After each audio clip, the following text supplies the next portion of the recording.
Hello friends, welcome to Future Knowledge YouTube channel. Myself Bonimesh Dev. Today I will show you a new topic experiment. It is the simulation experiment. It is for the engineering student. Today I will perform the experiment load characteristics of DC shunt generator in the virtual portal. I will give the link to the description below of my YouTube channel. After doing simulator, I will show the graph and take a PDF format for this project. Now I will go to the load characteristics of DC shunt generator virtual labs portal. It is the website of Ministry of Human Resource Department under the National Mission of Educational through ICT. Next, I will show you the load characteristics of DC shunt generator in the simulation platform. Today our aim of this experiment is to study the load characteristics of DC shunt generator and draw the internal characteristics and external characteristics under different loading condition.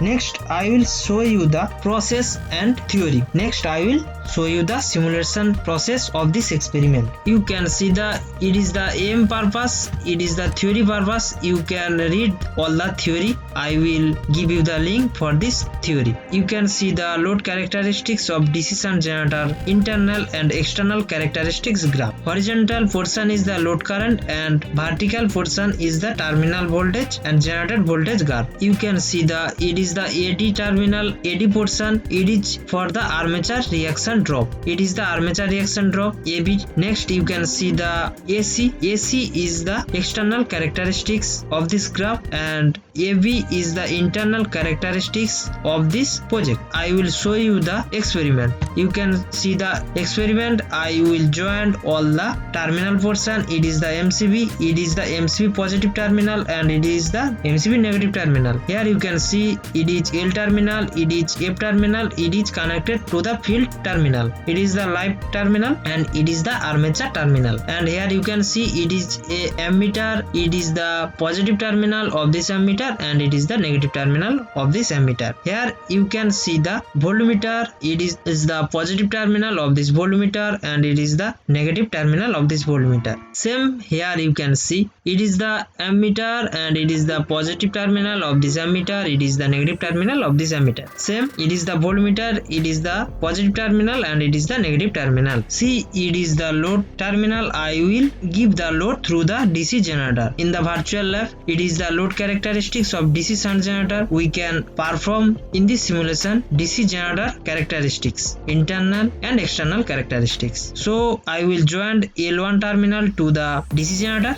and L2 terminal to the DC generator negative terminal. Next, you can see it is the DC motor. A1 A2 is the terminal of armature terminal and Z1 Z2 is the field terminal, and it is the DC generator. A1 A2 is the armature terminal and Z1 Z2 is the field terminal. So it is about the all purpose. So you see it is the all equipment for this experiment. The equipment MCB starter, ammeter, voltmeter. It is required 2 ammeter and 2 voltmeter and 1 DC motor, 1 DC generator and a lamp load. The lamp load, it is the bulb. You can connect in bulb through the DC generator. Before the experiment, you can understand all the equipments and how can it is joined and what is the terminal and what is the purpose of this simulation. We know that in shunt generator the field winding is connected in the parallel with the armature winding so that terminal voltage of the generator is applied across it. The shunt field winding has many turns of 5 wire having high resistance. Therefore, only a part of armature current flow through shunt field winding and rest flow through the load. The armature current, here you can see the starter armature current. Armature current IS splits up into two parts, a small fraction IS and following through shunt field. I can show you the diagram of this experiment. Here you can see the IS, ISH and IL. It is the armature of this shunt load generator and it is the shunt field and it is the load of the generator. Before the experiment, I will show you the internal characteristics, how it will be drawn and what is the purpose for this internal characteristics. The internal characteristic represents the relation between the generated voltage EG. You can see the generated terminal voltage EG and the load current. It is the horizontal side load current of this graph. When the generator is loaded, then generated voltage is decreased due to armature reaction. You always know that. So generated voltage will be lower than the EMF generated at no load. Here the figure AD is the curve. It's showing the no load voltage curve, and the AB internal characteristics curve. You can see the internal characteristics curve AB. Next I will show you the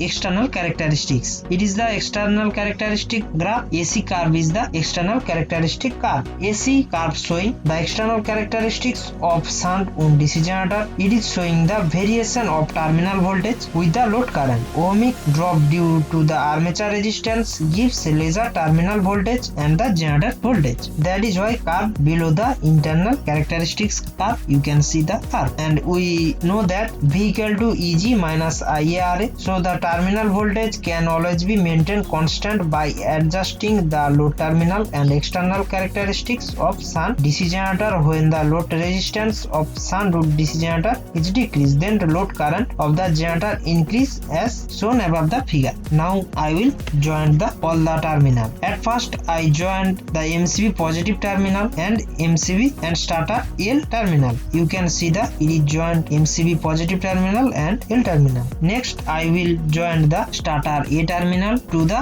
ammeter positive terminal. You know that armature is connected to the series, so it is the series connection. So I will join to the A1 of DC motor armature terminal. Next I will connected the starter F terminal field terminal. It is connected to the field terminal of DC motor Z1. F go to the Z1. Next I will connect voltmeter for measuring the voltage of the Z1 Z2 field terminal. Next I joined voltmeter through the measure of A1 A2 terminal. We know that voltmeter is connected in parallel, so I will join A1 terminal and voltmeter positive terminal. Next voltmeter negative terminal is connected is the A2, and A1 Z2 it's shorted because it is the negative terminal. All negative terminal is connected in same wire. Next I will connected the DC generator and the load lamp. At first I will join A1 terminal of the DC generator to the voltage terminal to the voltmeter terminal positive voltmeter terminal. Next I will join the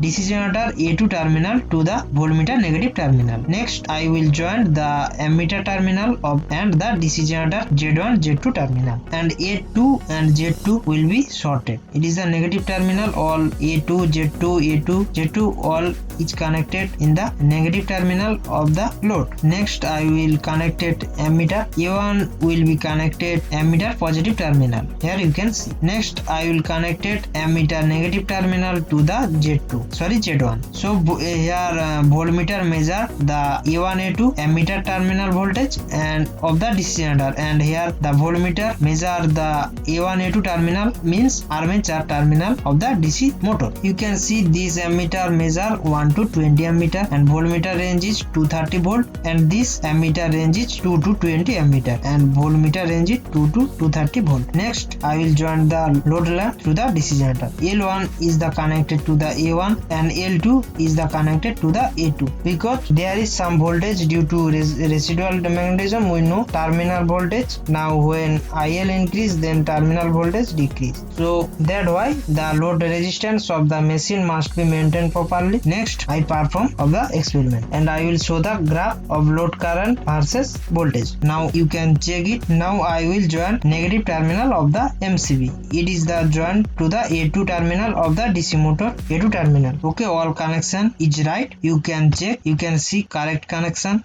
Okay. Next it will perform. Next I will give the load through the DC generator. Next I will show the graph of the voltage and load current. At first I will give the load L1. Here all load is bulbs. You can add one bulbs and it is to be added. Next here you can see current is 1.2 ampere and voltage is 220 volt. Next you can add 2 bulbs and add it. Next you can 3 bulbs and you can add 4 bulbs. Here in the observation table, you only can 8 tables, but here the lamp load is 10 lamps, so 2 lamp is to be avoided. Next I will add it. Next I add 5 bulbs and add it.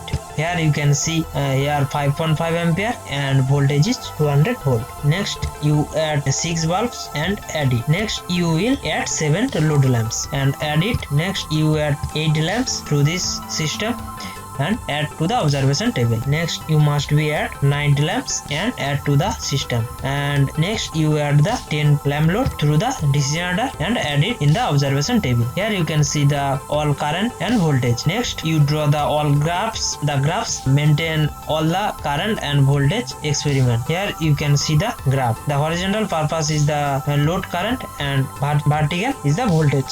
So is the about all the purpose, and it is the all the experiment of load characteristics of DC shunt generator. I am trying to understand this experiment, how to make all the connection and how to draw the graph. It is a virtual lab and it is the first lecture in English language. Really I weak in English conversation. In future I will better.